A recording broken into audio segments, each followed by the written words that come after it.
The game. In the game there is a field. The field is our recruitment training and development ground. Part of our training may at times involve hands-on training where we will work with each other and at times clients and candidates.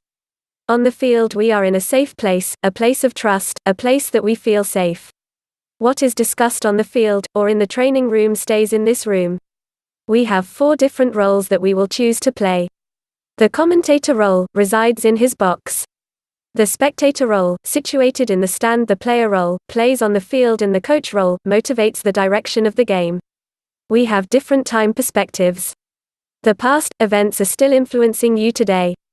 The present operate in an authentic and unique manner. The future, waiting for the future, with the hope that one day everything will suddenly turn out to be okay. The game can be played from the position of self-rightness, which creates conflict, war, and the desire to win at the expense of another. Or the game can be played from the position of willingness to be wrong, which creates cooperation, peace, and a win-win game. At the 2 opposite poles of the spectrum of the game, we find the following 2 domains. 1. Pole, the victim domain. This is the low negative energy, where we blame others and we make excuses and justifications.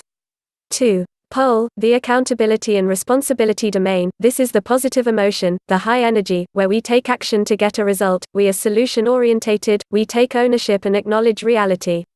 We are going to look at the 4 different roles that you can play. The commentator role. The commentator role is distinctively a talk-about domain.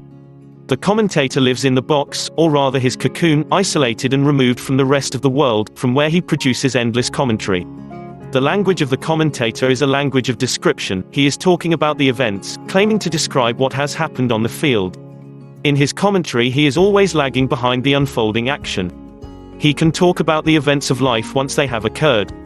Clearly the commentator's role is a role of a storyteller who exists in the past.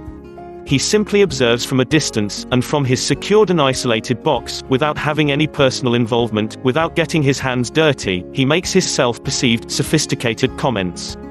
The commentator's existence has no relevance to the unfolding of the game. He has no power over the development of the game, no impacts on its direction, and no say on its desired destiny. The commentator role makes no contribution to the game. The game continues even if the commentator has resigned, disappeared, run away, fallen asleep, or simply died. As the commentator role does not produce results on the field, his existence goes unnoticed. Whether he arrived at his box or not, whether he talks or not, whether he is present or not, he is of no importance to the game. The commentator may abandon a particular game at any time he wishes, and may attend to other issues he desires to attend to, and the game will carry on regardless of his absence. Simply, no one stops to look for a commentator. As the commentator displays no involvement in the game, his existence is unavoidably a meaningless existence. He can afford to sit back, get bored with the game, and display no interest while he continues to make his remarks. The commentator, being a total outsider to the game, lives his life in a restricted maze. He has his own ideas, rightness and life cleverness as to what needs to happen. Often he is judgmental, passing negative comments, complaints and criticism. He is always right and always knows better than anybody else as to what is required, and what is wrong and unnecessary. He seems to know better than anybody else what should and could be done, and also what should and could not be done. The commentator role is a role of stagnation. He is only involved with his own thoughts and feelings, with his own interpretations and assessments, with his own conclusions and remarks, all of which are an automatic reaction based on subjective past exposures to the events of life. The commentator does not engage in preparation, training, or learning, as he has no intention to better himself.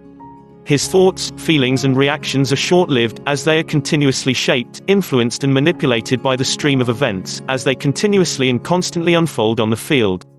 Ironically, the commentator role dies in his secured and sheltered box, being impressed with himself and without ever having set a foot on the field. This is the death story of the commentator role. The spectator role. The spectator role represents the noise pollution domain. The spectator exists on the stands around the field, on the periphery of the game, but never on the field itself. On the stands, the spectator role can only produce noise, that which has no impact to the game itself. As loud as the noise is, the spectator has no influence, neither on the direction and destiny of the game, nor on the ability and performance of the player role. Therefore, the spectator role is essentially a non-requirement for the game, as the game can and does run with or without the spectator's presence. Without the existence of the game, the spectator role cannot exist. He can arrive late and leave early, and it makes no difference to the unfolding events of the game. The spectator role is a faceless role, as each individual spectator is hidden among the many others. He is part of the majority that operates as a mob, but not as authentic and unique individuals. Consequently, being part of the crowd, the spectator feels safe, since on the stand, who he is neither seen nor recognized. Being part of the crowd, he is protected from any self-exposure. No one can detect who exactly produces the noise. Evidently, being on the stand and not on the field, the spectator never takes a stand on anything. The spectator is a pleasure junkie, all he wants is to be pleasantly in effect. He is totally addicted to whatever allows him to feel good. Based on his feelings, whether he feels good or bad. He approves or disapproves of the player's performance. The spectator displays no commitment whatsoever to the game. As long as he is pleased, he remains on the stand. Yet when the pleasant feelings disappear, and dissatisfaction takes over, the spectator turns his back on the game. He might even quit the stand and disappear in quiet desperation, bemoaning the game and the player both to himself and to everyone else. In his anger, dismay and arrogance, he may even dare to launch missiles at the player.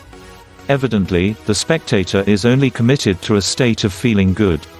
If the spectator has any power, it is only constituted in formulating a crowd, and even so, the player can choose to ignore the crowd. As an individual, the spectator is totally powerless. Hence his power is of potential quantity and not of quality. His self-value depends on the results that are produced by others. One moment he is on a high, and the next moment he hits rock bottom. One moment he is elated, and the next moment he is totally depressed. His existence on the stand is characterized by the continuous instability of his emotional state as oscillates between an up and down mode.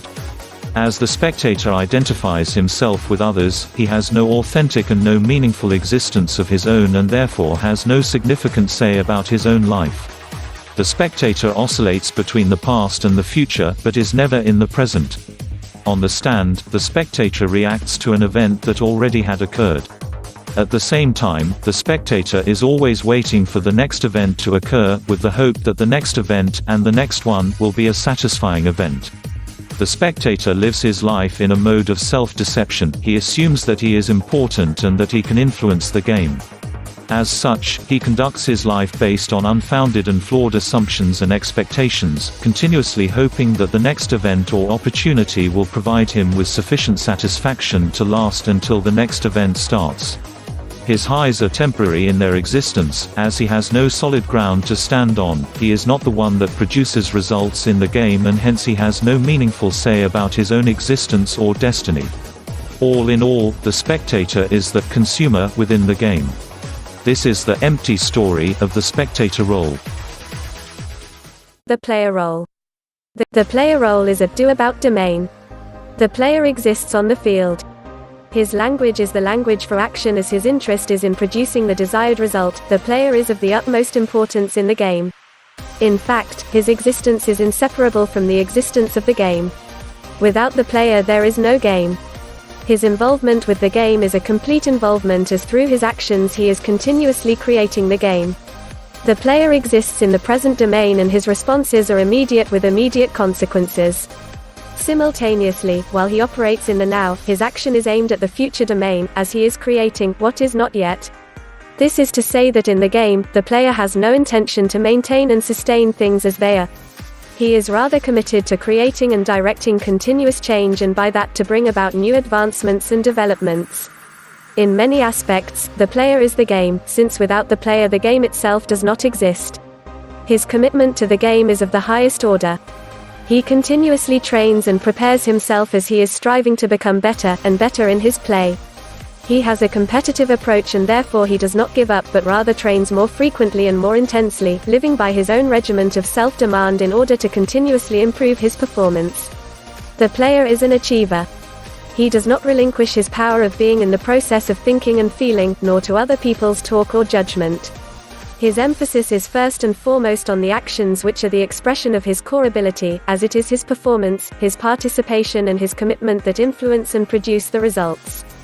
The player, the recruiter, is aware that through his actions he has the ability to exercise certain control over the game, to influence and direct it and to make a difference both in his own life and in the lives of other people.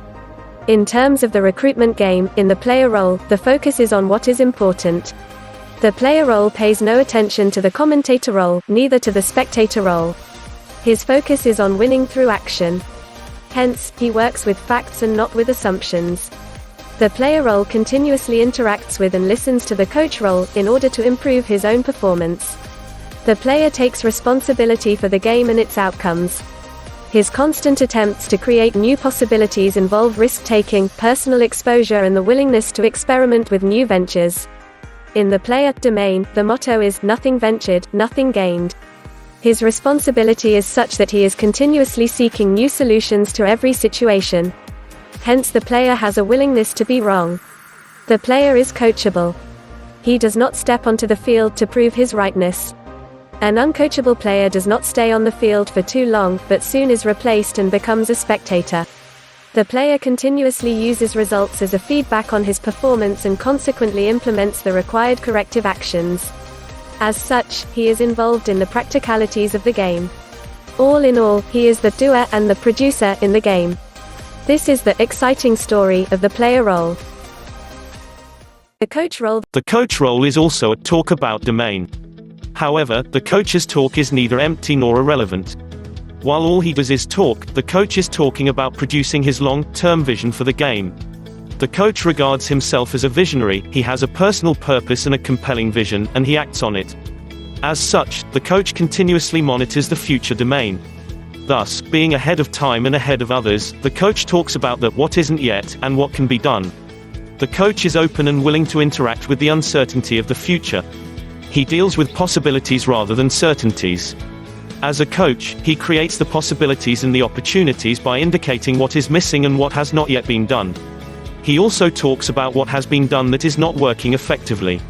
Hence, he continually learns from the past, in order to offer corrections, and therefore shift the focus to what does work.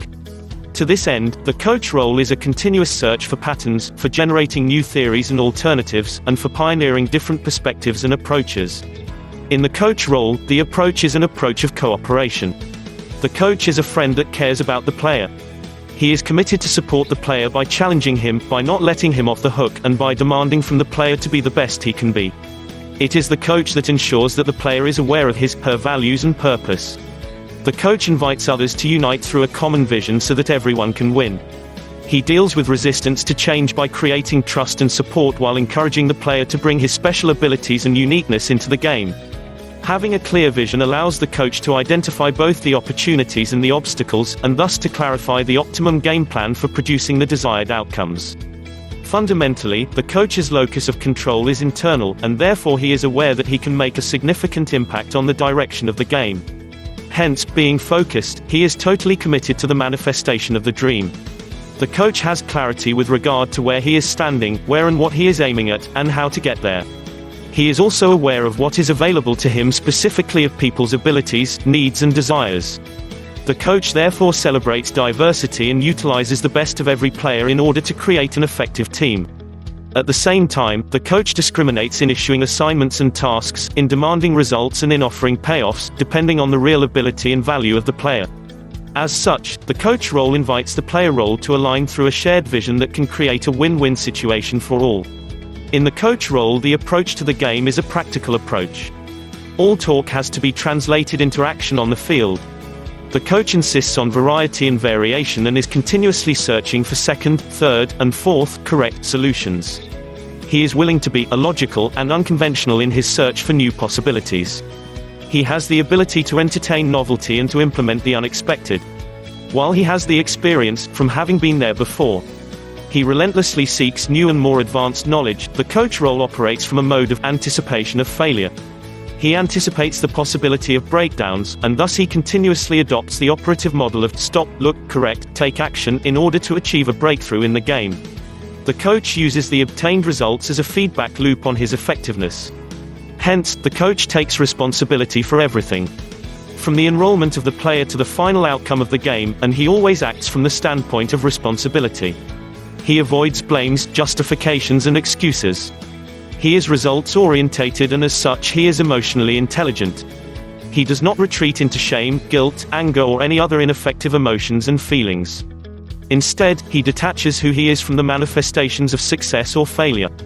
This allows the coach to remain flexible, to avoid being negatively in effect of a temporary adverse result, to recognize and focus on what does work effectively, to respond appropriately to situations as they arise, and to strive towards more than just winning. In the coach role, the displayed commitment is pertinent, persistent and present at all times. The coach lives that specific game or task before the start of the game, through the game and after the game has ended. Therefore, he is contributing all the time, with the aim to learn, to develop, to increase abilities, to grow and to become the best coach possible. While the coach listens to and follows the existing rules.